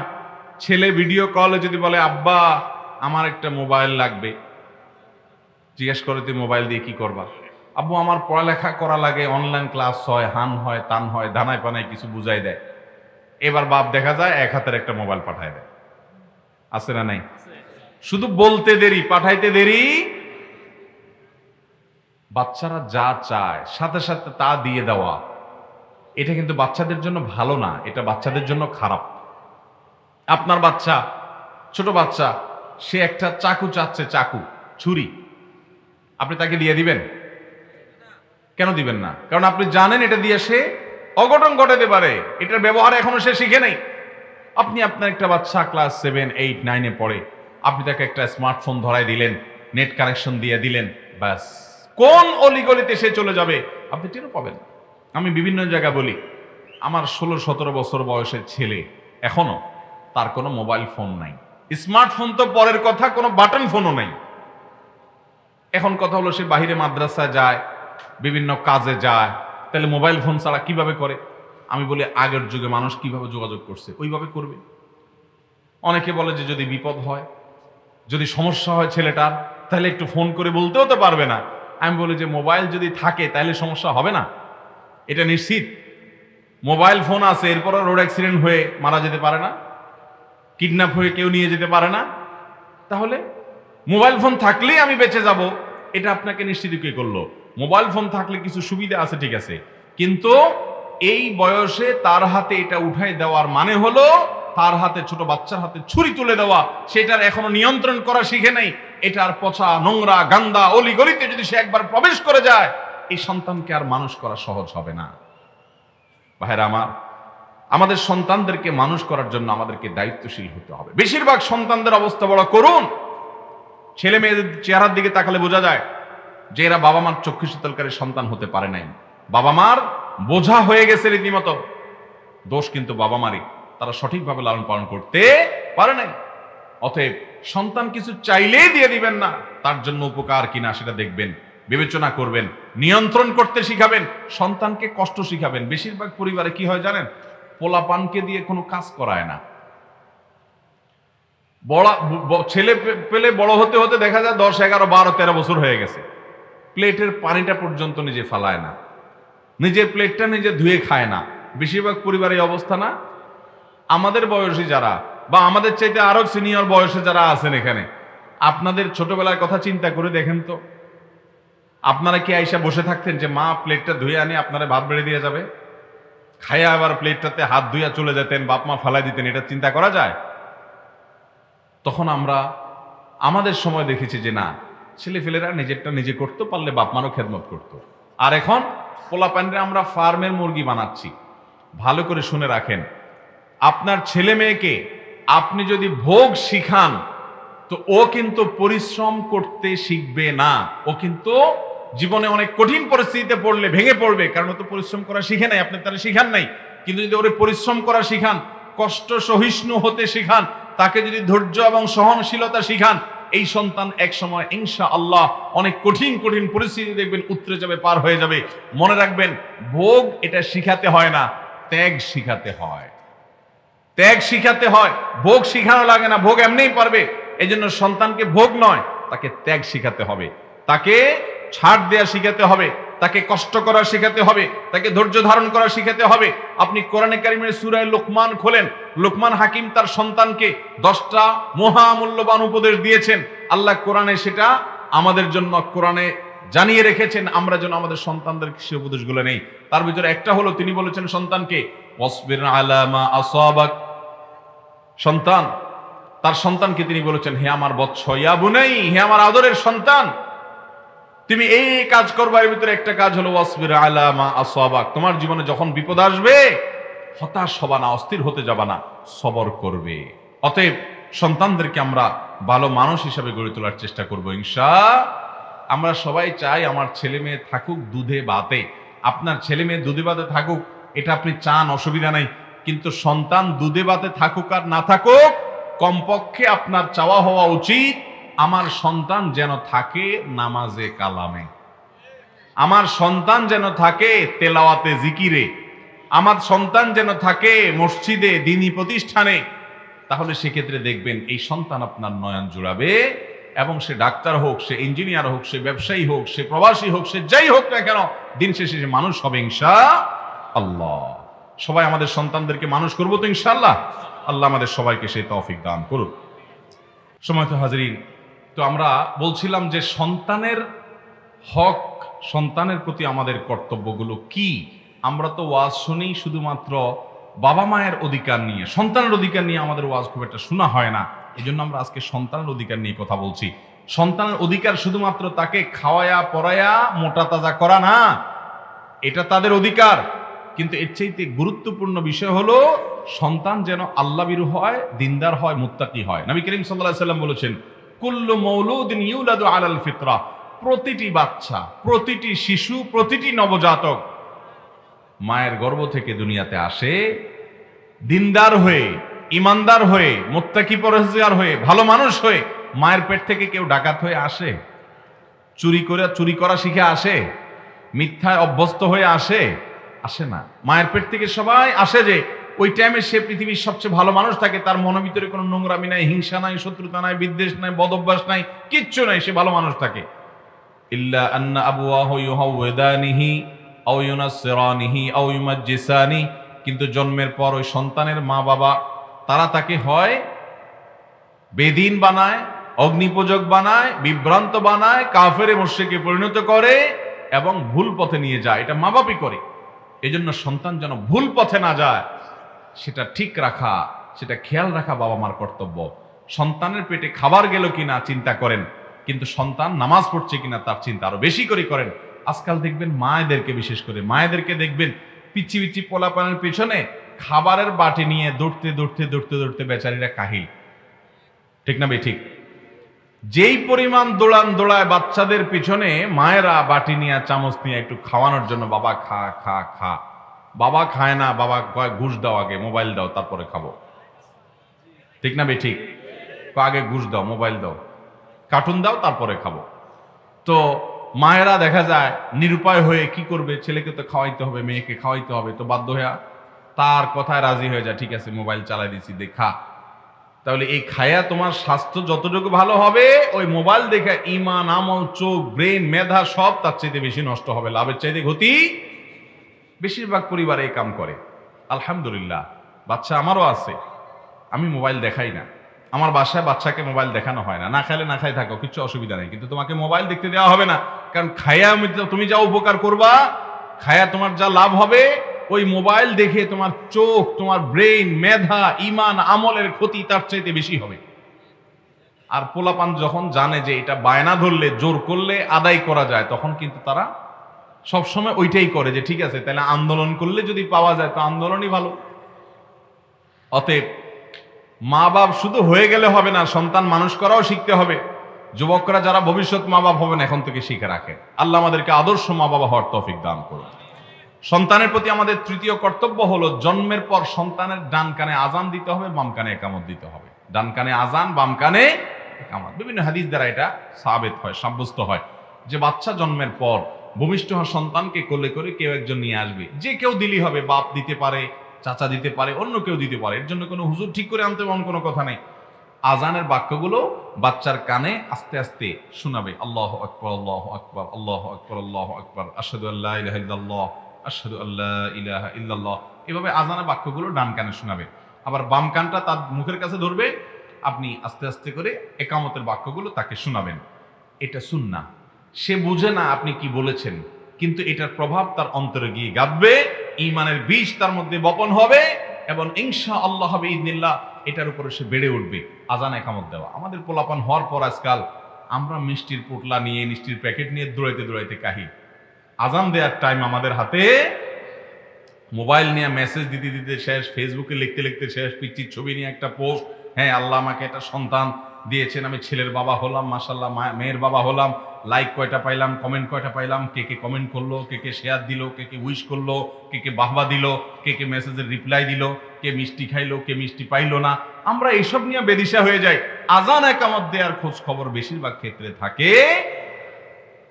এবং সেটার ফলাফলও দেখছেন যে সন্তানরা মানুষ হচ্ছে না। অতএব এই আমলটা জিন্দা করবো তো ইনশাআল্লাহ, কোন অবস্থাতে যেন ভুল না হয়। 4 নম্বর, সন্তান জন্মের পর বাবা মার করণীয় বা সন্তানদের প্রতি বাবা মার করণীয় হলো যে সন্তান জন্মের পর তাহনিক করাবেন। তাহনিকের এই আমলটা আমাদের সমাজে অনেকে জানেনও না। এই মাহফিলে অনেকে আছে হয়তো জীবনে প্রথম শুনছেন। তাহনিক কাকে বলে? তাহনিক বলা হয় নবজাতক বাচ্চাকে জন্মের পর কোনো একজন আল্লাহ ভীরু নেককার মানুষের কাছে একটা খেজুর নিয়ে যাবেন। তিনি খেজুরটা একটু চাবিয়ে, এটা যখন একটু ভিজা ভিজা হবে, এই যে আর্দ্রতা হবে, ওই বাচ্চার ঠোঁটে একটু ধরবেন, হালকা একটু লাগাবেন, তার জিহ্বায় ঠোঁটে হালকা শুধুমাত্র স্পর্শ করবেন, যে শুধু স্বাদটা সে পাবে, ব্যাস। এটাকে বলা হয় তাহনিক। বিসমিল্লাহ বলে কোনো একজন আল্লাহ ভীরু মানুষ এটা চাবিয়ে তার মুখে ধরবেন। এটার প্রভাবও বাচ্চার জীবনে পড়ে ইতিবাচকভাবে এবং বাচ্চা নেককার, দিনদার, পরহেজগার, মুত্তাকি হতে সহায়ক হয়। এই তাহনিকের আমলটা আমরা অনেকে জানি না। আপনি ওইরকম আল্লাহেরও নেককার কাউকে পাচ্ছেন না, আপনার মসজিদের ইমাম সাহেবকেও পাচ্ছেন না, তো আপনি নিজে শুরু করে দেন, কোনো অসুবিধা নেই। বিসমিল্লাহ বলে খেজুর চাবি আপনি বাচ্চার মুখে তাহনিক করান। আর যদি কোনো আলেমের কাছে নিয়ে যেতে পারেন বা কোনো আলেমকে দাওয়াত দিয়ে আনতে পারেন, তার মাধ্যমে আপনি তাহনিক করতে পারেন, সেটাও হতে পারে। তাহনিকটা জন্মের সাথে সাথেই করতে হবে এমন কোনো কথা নাই। আপনি 2 দিন পরে করেন, 5 দিন, 7 দিন, 10 দিন, 20 দিন পরে করেন, তাও হবে, কিন্তু বাচ্চাকে তাহনিক করাবেন, এটা সুন্নাহ। নবী করিম সাল্লাল্লাহু আলাইহি সাল্লামের কাছে সাহাবীরা বাচ্চাদেরকে আনতেন তাহনিক করাবার জন্য। এই আমলটা আমরা অনেকে হয়তো জীবনে আজকে প্রথম শুনছি, ঠিক না বে ঠিক? তো আমাদের এটা বাচ্চাদের প্রতি, আমাদের সন্তানদের প্রতি আমাদের কর্তব্য যে আমলগুলো আমাদের করতে হবে বা করা উচিত। নাম্বার 5 নম্বর যে আমলটা করতে হবে তা হলো একটা সুন্দর নাম রাখতে হবে। কি নাম রাখতে হবে? সুন্দর নাম রাখতে হবে না আনকমন নাম রাখতে হবে? সুন্দর না আনকমন? এখন সবাই সুন্দর খোঁজে না আনকমন খোঁজে? আনকমন খোঁজে। বলে হুজুর এমন একটা নাম দেন, এই নাম আমার আপনার 14 গোষ্ঠী কোনোদিন শুনে নেই, এরম একটা নাম দেন। টালটু, বল্টু, নানটু, পিন্টু, মিন্টু, এগুলো তো সব পুরান হয়ে গেছে, তাহলে নতুন নাম দেন। তো নতুন অনেক নাম দেখা যায়, আছে না নাই? নামের ক্ষেত্রে আপনি অভিনব নাম, ইউনিক নাম খুঁজবেন, এটা নয়, বরং নাম খুঁজবেন সবচেয়ে সুন্দর নাম। এটা আপনার কর্তব্য যে আপনি সন্তানকে একটা সুন্দর নাম উপহার দিবেন, ভালো অর্থবহ নাম উপহার দিবেন। সবচেয়ে সুন্দর নাম কি বলেন তো? নবী করিম সাল্লাল্লাহু আলাইহি সাল্লাম বলেছেন সবচেয়ে সুন্দর নাম হলো আব্দুল্লাহ এবং আব্দুর রহমান। মেয়েদের বেলায় হলে আব্দুনের জায়গায় আমাতুন। আব্দুন মানে গোলাম আর আমাতুন মানে বান্দি। তাহলে সেক্ষেত্রে আল্লাহর বান্দা, আল্লাহর বান্দি। আব্দুল্লাহ মানে আল্লাহর বান্দা, আব্দুর রহমান মানে রহমানের বান্দা। আমাতুন যদি যোগ করে দেন তাহলে আমাতুল্লাহ মানে আল্লাহর বান্দি, আমাতুর রহমান মানে রহমানের বান্দি। এটা হলো মেয়েদের জন্য। এরপর সবচেয়ে উত্তম নাম কোনটা? এরপর সবচেয়ে উত্তম নাম হলো আল্লাহর যত গুণবাচক নাম আছে সেগুলো শুরুতে আব্দুল লাগাই দিলে ছেলেদের নাম হয়ে গেল, মেয়েদের নাম আমাতুল লাগাইলে হয়ে গেল, এটা সবচেয়ে উত্তম নাম। এরপর 3 নম্বরের সবচেয়ে উত্তম নাম হলো নবী রাসূলদের নেককার মানুষগুলোর যে নাম। মেয়েদের নাম মারিয়াম, আয়েশা এবং আসিয়া, যে সমস্ত নেককার ঐতিহাসিক নারীরা গত হয়েছেন তাদের নামে নামকরণ করা, ফাতেমা ইত্যাদি। এবং যে সমস্ত নবীগণ গত হয়েছেন সে সমস্ত নবীদের নামে সন্তানদের নামকরণ করা। আমাদের দেশে দেখবেন গরিব মানুষরা তাদের বাচ্চার নাম রাখে আয়েশা, ফাতেমা, কাজের লোক, কাজের মেয়ে, কাজের বুয়া, এদের নাম দেখবেন বেশিরভাগ আয়েশা, খাদিজা, ফাতেমা, সুমাইয়া ইত্যাদি, ঠিক না বে ঠিক? আর নিজের মেয়েটার নাম রাখে মানুষ কি? লালটু না, লালটু তো পোলার নাম রাখে। মেয়েদের নাম কি রাখে? চৈতি, খাইতি, একটু খাইতি, হ্যাঁ, এগুলো কিন্তু নাজায়েজ না, আবার বুঝেন না, বাংলা নাম রাখা কিন্তু গুনাহ না, কিন্তু নামের মধ্যে তার ধর্মের পরিচয় ফুটে উঠা চাই। এটা শুধুমাত্র আমাদের দেশের সংস্কৃতি নয়, এটা সারা পৃথিবীতেই আপনি দেখবেন অমুসলিম দেশগুলোতেও তাদের নামের মধ্যে তাদের ধর্মীয় পরিচয় ফুটে উঠে কি উঠে না। আপনি ভারতে চলে যান, তাদের নামগুলোতে দেখলে বোঝা যায় এরা হিন্দু, বোঝা যায় কি যায় না। তো মুসলমানের সন্তান তারা অতি আপডেট, অতি আধুনিক হতে চায়, অতি আধুনিক হলে ঈমান পর্যন্ত অনেক সময় টিকানো সম্ভব হবে না। অতএব সন্তানদের নামের মধ্যে থাকবে ইসলামের বার্তা বহন করে এরকম নাম, নবীদের নাম, রাসূলদের নাম, সাহাবীদের নাম, ইসলামের ইতিহাসে সোনালী যুগের স্বর্ণ মানবদের নাম, সাহাবীদের নাম, তাবেঈদের নাম, এই নাম দিয়ে সন্তানের নাম রাখবেন। এখন যদি কেউ আমার কাছে আসে আর বলে হুজুর সন্তানের নাম দেওয়ার জন্য একটা নাম দেন, আমি বলি আব্দুল্লাহ রাখেন, ছেলে হয়েছে আব্দুল্লাহ রাখেন। বলে হুজুর আব্দুল্লাহ তো আমার খালাতো ভাইয়ের শালাতো ছেলের নাম, এটা কোনো কথা? আরে ভাই, আপনার আপন ভাইয়ের ছেলের নামও যদি আব্দুল্লাহ হয়, তো আপনার ছেলের নাম আব্দুল্লাহ হলে খুব বেশি অসুবিধা? অসুবিধা কি আমি জানি। অসুবিধা হলো আপনি বলবেন হুজুর আব্দুল্লাহ বলে ডাক দিলে কে আসবে, এটা কোনো যুক্তি হইল? জীবনে এই দোনো আব্দুল্লাহ সারা জীবন একসাথেই থাকবে? কয়দিন একসাথে থাকবে? আজকাল ভাইয়ের সাথে ভাইয়ের দেখা হয় না, চাচাতো ভাই তো অনেক পরের কথা। সবাই এনএফসি আপনা আপনার ধান্দায় ব্যস্ত। একটা যাবে কানাডা, একটা যাবে আমেরিকা, একটা যাবে ঢাকা, একটা যাবে চিটাগাং, সবাই যার যার জায়গায় ব্যস্ত থাকবে। অতএব আব্দুল্লাহ সবার নাম হওয়াতে তেমন কোনো অসুবিধা। আর যদি আব্দুল্লাহ হলে মানে নাম আপনার মনে হয় যে বেড়াজাল তৈরি হবে, তাহলে বাপের নাম সাথে যুক্ত করে দেন, নামের শেষে বাপের নামের অংশ লাগায় দেন। কথার কথা আপনার নাম হলো কথার কথা আহমদ, তাহলে আব্দুল্লাহ বিন আহমদ বানায় দেন, অথবা শুধু আব্দুল্লাহ আহমদ বানায় দেন, তাহলে একটা আব্দুল্লাহ আহমদ হলো। আপনার ভাইয়ের নাম কথার কথা মাহমুদ, তাহলে ছেলের নাম রাখবেন আব্দুল্লাহ মাহমুদ, মানে মাহমুদের ছেলে আব্দুল্লাহ, বাস পার্থক্য হয়ে গেল। আমি একটু আগে যে মনীষীর কথা বলেছি সৈয়দ আবুল হাসান আলী নদভী রহমতুল্লাহ আলাই, ওনার বংশে একটা পরিবারে কয়েকজন ছেলে হয়েছে, আমি যদি ভুল না করে থাকি চারজন তো বটেই, চারজনে বেশি আছে কিনা সন্দেহ। চারজন ছেলে আছে, সবার নাম মুহাম্মদ। সবার নাম কি? একজনের ছেলে চারজন, চারটার নামই কি? ঢাকায় আমার সাথে পরিচয় আছে এক আলেমের, বড় আলেম, ওনার এরকম কয়েকটা ছেলে আছে, সবগুলোর নাম মোহাম্মদ। আপনি তো আপনার ভাইয়ের ছেলের নাম আব্দুল্লাহ, বোনের ছেলের নাম আব্দুল্লাহ, জন্য আপনি আব্দুল্লাহ রাখেন না যে দুই আব্দুল্লাহ পিটাপিটি করবে। ওনার এক ছেলের কয়েকটা ছেলে একজনের, সবগুলোর নাম মোহাম্মদ রাখছে, সবগুলোর নাম অনেকে আব্দুল্লাহ রাখছে। কিভাবে? একটার নাম দিছে আব্দুল্লাহ আউয়াল, মানে আব্দুল্লাহ প্রথম, আরেকটার নাম দিছে আব্দুল্লাহ সানি, মানে আব্দুল্লাহ দ্বিতীয়, আরেকটার নাম দিছে আব্দুল্লাহ সালেস, মানে আব্দুল্লাহ তৃতীয়, আরেকটার নাম দিছে আব্দুল্লাহ রাবে, মানে আব্দুল্লাহ চতুর্থ। তো যদি বলে আব্দুল্লাহ রাবে, তো 4 নম্বর আব্দুল্লাহ দৌড় দেয়। যদি বলে আব্দুল্লাহ আউয়াল, তো আব্দুল্লাহ প্রথমটা দৌড় দেয়। যদি বলে মোহাম্মদ সানি, তো মোহাম্মদ যেটা দ্বিতীয় ওইটা দৌড় দেয়। যদি বলে মোহাম্মদ রাবে, তো সে দৌড় দেয়। নদওয়াতুল উলামা লখনৌর অনেক বড় আলেম দ্বীন আলী নদভী রহমতুল্লাহ আলাইহির বংশধর, ওনার আত্মীয় রাবে হাসানি নদভী, রাবে হাসানি নদভী, এর রাবে মানে চতুর্থ, ওই যে মোহাম্মদ কয়েকজন, চতুর্থটা। তাহলে একই নাম কয়েকজন হলো। আব্দুল্লাহ নামটা আপনার ভাই দখল করছে, সুন্দর নামটা সে দখল করছে, তো আপনি কেন সুন্দরটা নেবেন? আপনি সুন্দরটা নেন। আমি বলতেছি না দুনিয়াতে সবার নাম শুধু আব্দুল্লাহ রাখেন, আমি বলতেছি ভালো নাম যদি পরিবারের কারো থাকে, ওই যুক্তি দিয়া সন্তানরে একটা টালটু বল্টু মার্কা নাম ধরাই দিবেন না, একটা সুন্দর নাম দিবেন। কিয়ামতের ময়দানে মানুষকে নাম ধরে ধরে ডাকা হবে, অমুকের ছেলে অমুক, অমুকের বাবা অমুক। তখন কিন্তু আপনার এই ভুলভাল নাম রাখার কারণে আপনি মানুষের সামনে লজ্জিত হবেন, আল্লাহর কাছে লজ্জিত হবেন। এই জন্য সন্তানের অধিকার, তার জন্য সুন্দর নাম রাখা, এটা 5 নম্বর অধিকার। 6 নম্বর অধিকার হলো সন্তানের আকিকা দেওয়া। সন্তানের কি দিতে হবে? ছেলে হলে 2টা ছাগল, মেয়ে হলে 1টা ছাগল। এটা হলো সন্তানের হক, কর্তব্য, সন্তানের প্রতি আপনার করণীয়, এটা আপনি করবেন। 7ম দিনে করবেন। আকিকা কবে করবেন? না কোরবানি পর্যন্ত অপেক্ষা করবেন? আকিকা কবে করা সুন্নাত? 7ম দিনে। 7ম দিনে করা সুন্নাত, 7 দিন পরে না কিন্তু। 7ম দিনে এক জিনিস, আর 7 দিন পরে আরেক জিনিস। যেই বারে জন্মগ্রহণ করছে ওইটা একদিন, এরপরে 2, 3 এভাবে করতে করতে 7 নম্বর দিনে যে আকিকা করা সুন্নাত। যদি সেটা না পারেন 14তম দিনে করবেন বা 21তম দিনে করবেন, সেটাও হাদিসে আছে।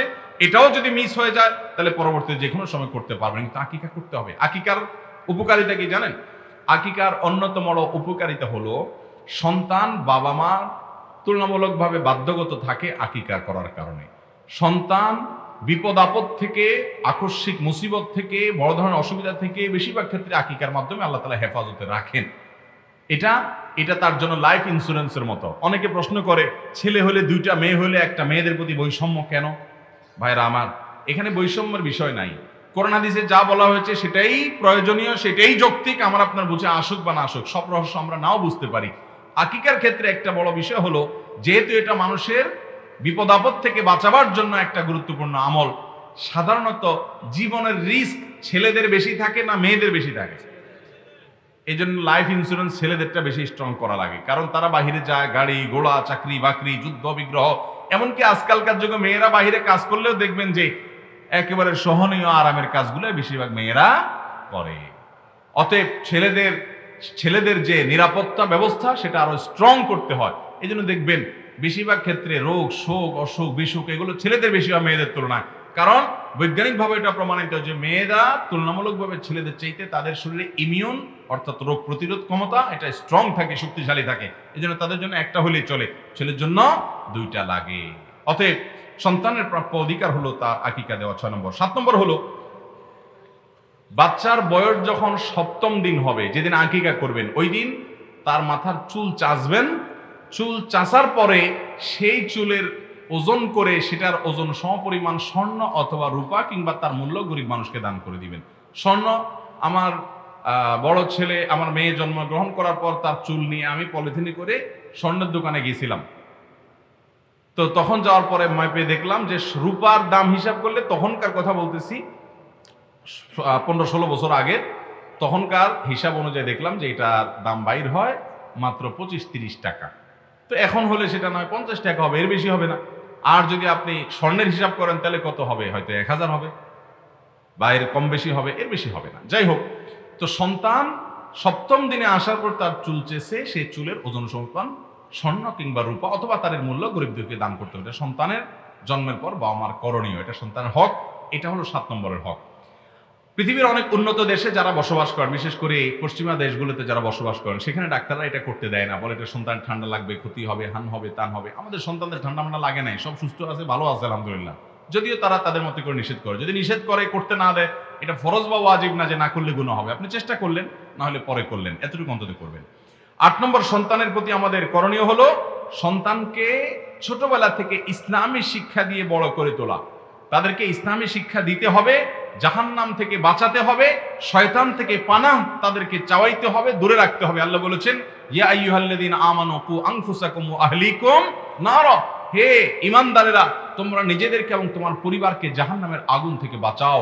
তোমার সন্তান দুধে ভাতে থাকুক, ঠিক আছে, কিন্তু তোমার সন্তান তার চাইতে বেশি হলো নামাজে রোজায় থাকুক, কোরআনে হাদিসে থাকুক, মসজিদে মাহফিলে থাকুক, দিনদারিতায় থাকুক, তাকওয়া তাহারাতে থাকুক, ঈমানে আকীদায় থাকুক, আল্লাহ ভীরুতায় থাকুক, রাসূলের আনুগত্যে থাকুক। এগুলো যদি থাকে, ওর পেটে খাবার যদি একটু কমও থাকে, ওর গায়ে কাপড় যদি একটু কম দামেরও থাকে, ওর হাতে মোবাইলটা যদি কম মূল্যেরও থাকে, ও যদি সামাজিক অবস্থান একটু দুর্বল হয়, ও দিন শেষে আল্লাহ ভীরু হওয়ার কারণে তার জীবনটা যেরকম সোনালী জীবন হবে, তুমিও তার এই সোনালী জীবনটাকে উপভোগ করে তোমার সন্তান তোমার চক্ষু শীতলকারী সন্তান হবে, তোমার নয়ন জোড়ানো সন্তান হবে, তোমার অন্তরকে শীতল করা সন্তান হবে। যদি সন্তানটা ভিতরে দিনদারিতা থাকে, তাকওয়া থাকে, আল্লাহ ভীরুতা থাকে, আল্লাহকে সে চিনে, কোরআনকে সে চিনে, হাদিস সে পাঠ করে, এগুলোকে সে আমল করে, আল্লাহর শপথ, সে সন্তান হবে আমাদের জীবনের সবচেয়ে শ্রেষ্ঠ সম্পদ।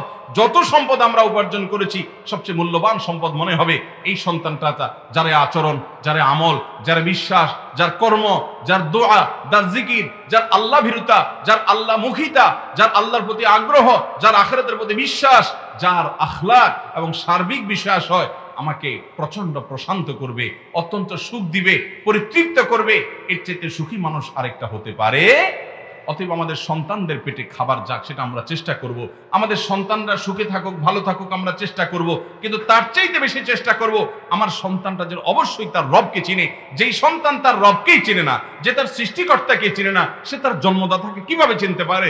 যে সৃষ্টিকর্তার প্রতি অকৃতজ্ঞ, সে জন্মদাতার প্রতি কিভাবে কৃতজ্ঞ হতে পারে? সে গর্ভধারণকারী মায়ের প্রতি কিভাবে কৃতজ্ঞ হতে পারে? আপনার সন্তানকে তার সৃষ্টিকর্তার প্রতি কৃতজ্ঞ বানান, আপনার সন্তানকে তার রবের প্রতি আপনি কৃতজ্ঞ বানান, তাহলে এই সন্তান অন্তত আপনার প্রতি কৃতজ্ঞ হবে বিভিন্ন বিভিন্ন রিপোর্ট দেখলে আমরা জানি, আমাদের কাছে দিনের আলো মতো পরিষ্কার হয়, প্রস্ফুটিত হয় যে এই দেশে বেশিরভাগ বাবা মারা যারা সন্তানদের সবাইকে শিক্ষিত করেছেন, তারা দেখা যায় বার্ধক্যে নিঃসঙ্গ থাকতে হয়। সন্তানকে যদি শিক্ষিত করার পর আপনার বার্ধক্য নিঃসঙ্গে কাটাতে হয়, আপনাকে বৃদ্ধাশ্রমে যেতে হয়, আপনাকে একাকী থাকতে হয়, আপনার মনে কষ্ট নিয়ে আপনাকে জীবন কাটাতে হয়, তাহলে এই শিক্ষা নয়। এই শিক্ষা যদি আপনি দিয়ে থাকেন, তাহলে আপনার প্রয়োজন ছিল এর পাশাপাশি তাকে ওহীর শিক্ষা দেওয়া, কোরআনের শিক্ষা দেওয়া, হাদিসের শিক্ষা দেওয়া, আল্লাহর রাসূলের সাথে পরিচয় করানো, আল্লাহর সাথে পরিচয় করানো। যেই ছেলে তার রবকে চিনে, যেই ছেলে তার সৃষ্টিকর্তাকে চিনে, সে বাবা মাকে কখনো না চিনে পারে না। অতএব সন্তানদেরকে মানুষ করব তো ইনশাআল্লাহ। ঘরে ঘরে আজ বাবা মায়ের হাহাকার।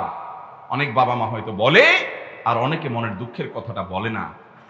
আমরা তাদের বিভিন্ন কথাবার্তা থেকে বোঝার চেষ্টা করি যে তারা বড় দুঃখে আছেন।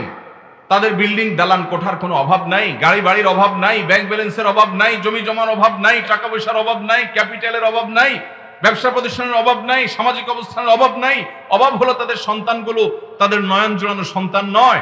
সন্তান তার সাথে বেয়াদবি করে, সন্তান তার সামনে তর্ক করে, সন্তান তার প্রতি দায়িত্বশীলতার পরিচয় দেয় না, সন্তান তাকে রেখে দূরে থাকে, সন্তান তার কষ্টের কারণ হয়, সন্তান তার দুঃখের কারণ হয়, সন্তান তার মনকে প্রশান্ত করে না, পরিতৃপ্ত করে না।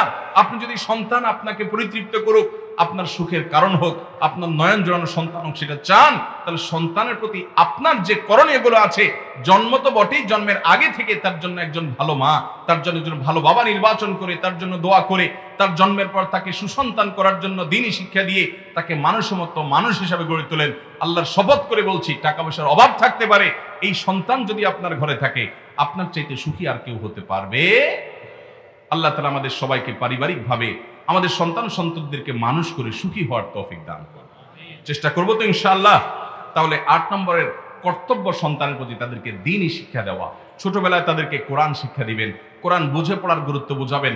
বাসায় প্রতিদিন একটা সময় মোবাইল ফোনগুলো সবগুলো দূরে ফেলে দিয়ে, বন্ধ করে রেখে, সাইলেন্ট করে রেখে, পরিবারের সমস্ত সদস্যদেরকে সাথে নিয়ে তালিম করবেন। তালিম, কোরআনের আয়াত, তাফসীর, হাদিসের ব্যাখ্যা, ওলামায়ে কেরামের লিখিত বিভিন্ন জীবন পরিবর্তনকারী বই, এগুলো পড়বেন। 1 পৃষ্ঠা তাদেরকে দিয়ে পড়াবেন, নিজে পড়বেন, এরপর পর্যালোচনা করবেন এবং বই পুস্তক পড়ার কম্পিটিশন বাসার মধ্যে করবেন। করোনা যখন ছিল, আমি প্রতিদিন আমার বাসায় কাজটা করেছি। এরপর আর সময় পাই না, কিন্তু তারপরেও চেষ্টা করি, হাহুতাশ করি, অস্থির হই যে সন্তানদেরকে বাসায় প্রতিদিন একটা শিক্ষার আসর, জ্ঞানের আসর বসাতে হবে। শুধুমাত্র এই হুজুরের কাছে দিয়ে দিলেন আর আলিফ বা তাসা পড়লো, কোরআন রিডিং পড়ে দিল, দায়িত্ব খালাস হলো, এত সহজ নয়। আপনি নিজে সন্তানকে নিয়ে বসবেন, ঈমান নিয়ে আলোচনা করবেন, আমল নিয়ে আলোচনা করবেন, কোরআন হাদিস নিয়ে আলোচনা করবেন, কোনো আলেমের বক্তব্য ছেলেমেয়েরা সবাইকে নিয়ে বসে শুনবেন, ওলামায়ে কেরামের সাথে সম্পর্ক রাখবেন, তাদেরকে দাওয়াত দিবেন। আপনার সন্তান দেখবেন কিরকম মানুষ হয়। সবাই ছেলে মেয়েকে নিয়ে পেরেশান, আপনাকে পেরেশান থাকতে হবে না ইনশাআল্লাহ। মোহতারাম হাজরিন, তাহলে সন্তানদেরকে 8 নম্বর তাদের অধিকার হলো তাদেরকে দ্বীনি শিক্ষা দিতে হবে, দ্বীনি মেজাজ দিয়ে গড়ে তুলতে হবে। নবী সাল্লাল্লাহু আলাইহি সাল্লাম বলেছেন, মুরু আওলাদাকুম বিস-সালাতি হুম আবনাউ 7 সিনিন ওয়াদরিবুহুম ইযা বালাগু 10। তোমাদের সন্তানদের বয়স যখন 7 হয়, তখন সন্তানদেরকে নামাজের নির্দেশ করো।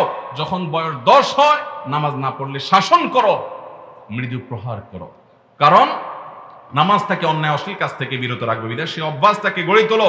নবী সাল্লাল্লাহু আলাইহি সাল্লামের একটা হাদিস থেকে আমরা জানতে পারি, তিনি বলেছেন, লা ইউআদ্দিবার রাজুলু ওয়ালাদাহু খায়রুম মিন আন ইয়াতাসাদদাকা বিসা। আল্লাহর রাস্তায় কোনো খাবার দান করলেন আপনি অনেক পরিমাণে, এটার চাইতে উত্তম হলো আপনার সন্তানকে আপনি আদব শিখান, শিষ্টাচার শিখান। আমি আগেই বলেছি, আজকাল বাপমারা ছেলে মেয়েকে জন্মের পর থেকে মারতে থাকে, প্রেসার দিতে থাকে, চাপ দিতে থাকে, পড় ABCD, পড় অ আ ক খ, পড় আলিফ বা তাসা, ঠিক আছে এগুলো পড়ান, কিন্তু তার আগে তাকে শিখান আমাদের রবকে আল্লাহ, আমাদের সৃষ্টিকর্তাকে আল্লাহ, আমাদের রাসূলকে মুহাম্মদ সাল্লাল্লাহু আলাইহি সাল্লাম, আমাদের আল্লাহ কি বলেছেন তাকে শিখান। এই শিক্ষা তাকে দেন, এই দ্বীনি শিক্ষা তার প্রাপ্য, তার অধিকার। সন্তানকে যদি দ্বীনি শিক্ষায় গাফলতি করেন, এই সন্তান কিয়ামতের ময়দানে বলবে, আল্লাহ আমি যে নষ্ট হয়েছি, আমি দোষী স্বীকার করি, কিন্তু আমারে বাপ আমারে মা ABCD শেখানোর জন্য বহুত মারছে, স্কুলে যায়নি সেজন্য বহু প্রেসার দিছে, মসজিদে যাওয়ার জন্য কখনো প্রেসার দেয় নাই, আমাকে কখনো দিনদারিতার জন্য জোর দেয় নাই, এই সন্তান আপনার বিরুদ্ধে আল্লাহর কাছে নালিশ করবে, আল্লাহর আদালতে আপনাকে আসামি করবে। এই সন্তান সে বাদী হবে আপনার বিরুদ্ধে যদি আপনি তার হক আদায় না করেন। সন্তানের হক আদায় করবো তো ইনশাআল্লাহ। 9 নম্বর, সন্তানের অধিকার হলো তার জন্য ভরণ পোষণ দিবেন, খরচ খরচা করবেন। এটা আলহামদুলিল্লাহ আজকাল সব বাবা মারা দরকার যা তা করে, দরকার ছাড়াও করে, হালালটাও করে, পারলে চুরি করে আইনাও হারাম দিয়েও পোলাপানরে খাওয়ায়। এটা দরকার চাইতে আরো বেশি আছে। তবে এরপরও আমাদের সমাজে কিছু অমানুষ বাপমা আছে, যে অমানুষ বাপমা সন্তান জন্ম দেওয়ার পর আর কোনো খোঁজ খবর নেয় না, ভরণ নাই, পোষণ নাই, খোঁজ খবর নাই। বিশেষ করে যারা অনেকে আছে দেখা যায় যে এই সংসার বাদ দিয়া সংসার নিয়ে সে মজমাস্তি করছে, বলে বসে আছে, কোনো খোঁজ খবর নাই।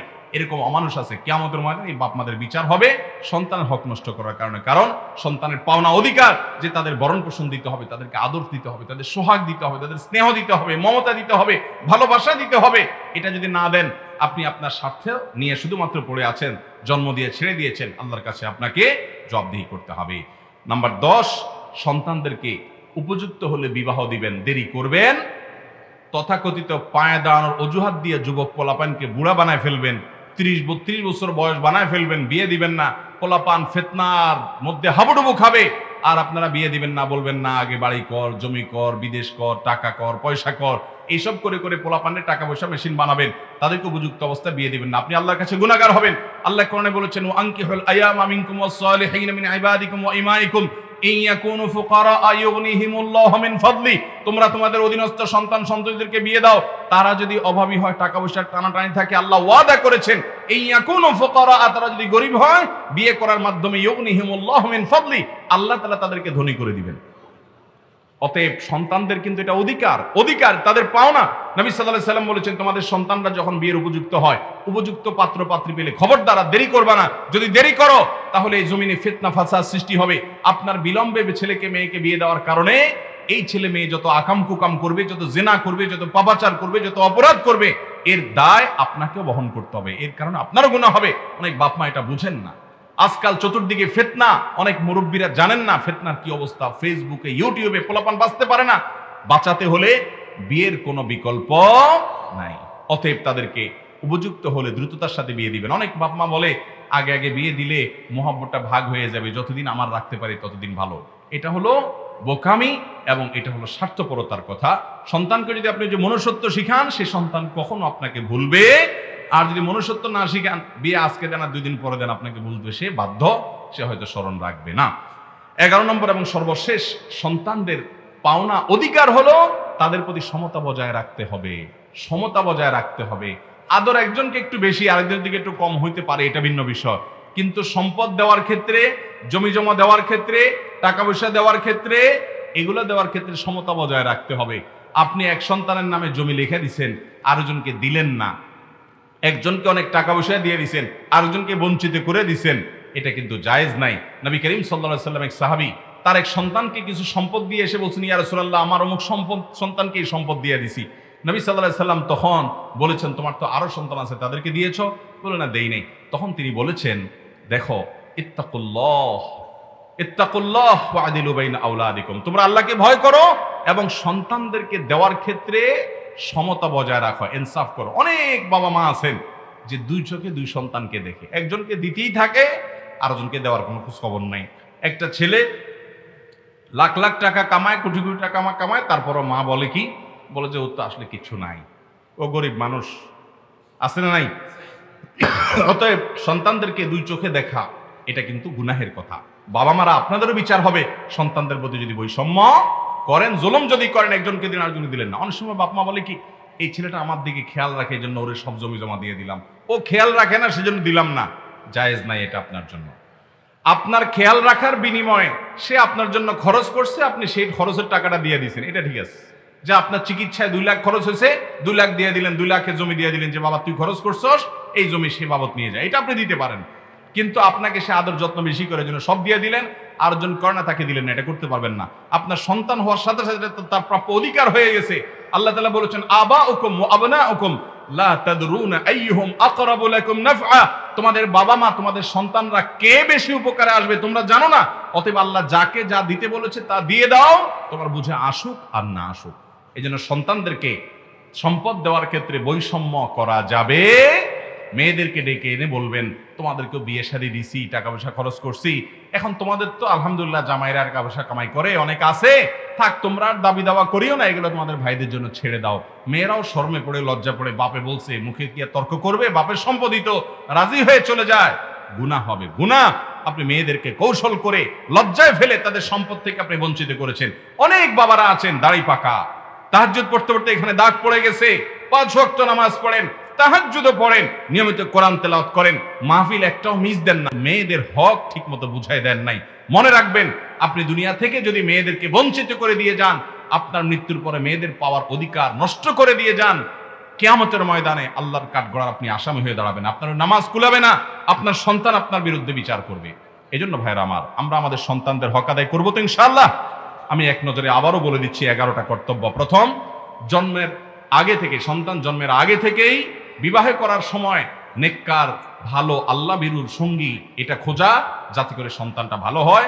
দ্বিতীয়ত, সন্তান জন্মের পরেই তার জন্য দোয়া করা, জন্মের আগে থেকেও দোয়া করা, সূরা ফুরকান 74 নম্বর আয়াত, এবং জন্মের পরে দোয়া করা, উইযুকা বিকালিমাতিল্লাহি তাম্মা মিন শাররি কুল্লি শাইতানিন ওয়া হাম্মা ওয়া মিন কুল্লি আইনিন লাম্মা। তৃতীয় অধিকার হলো সন্তানের ডান কানে আজান, বাম কানে ইকামত দেওয়া জন্মের পরে। 4 নম্বর হলো কোনো আলেমকে দিয়ে, কোনো নেককার মানুষকে দিয়ে তাহনিক করানো, খেজুর চিবিয়ে তার মুখে একটু লাগানো। এবং 5 নম্বর করণীয় হলো তার সুন্দর একটা নাম রাখা। 6 নম্বর হলো তার জন্য 7ম দিনে আকিকা করা। 7 নম্বর দিনে তার চুল চেঁচে চুলের ওজন পরিমাণ সদকা করা। এবং 8 নম্বর হলো তাকে দ্বীনি শিক্ষা দেওয়া, নামাজের অভ্যাস করা, 7 বছর বয়স থেকে নিজের সাথে মসজিদে নিয়ে যাওয়া, অভ্যাস করানো, আল্লাহর কাছে দোয়া করা শেখানো, কোরআন তেলাওয়াত করা শেখানো, দ্বীনদারি শেখানো, ভালো পরিবেশে তাকে নিয়ে যাওয়া, ইমানদারদের কাছে নিয়ে যাওয়া, ভালো ভালো ফ্যামিলির সাথে নিয়ে যাওয়া, যারা আমল এবং ইবাদতের মধ্যে থাকে তাদের সাথে অভ্যস্ত করা। 8 নম্বর অধিকার দ্বীনি শিক্ষা দীক্ষা দেওয়া।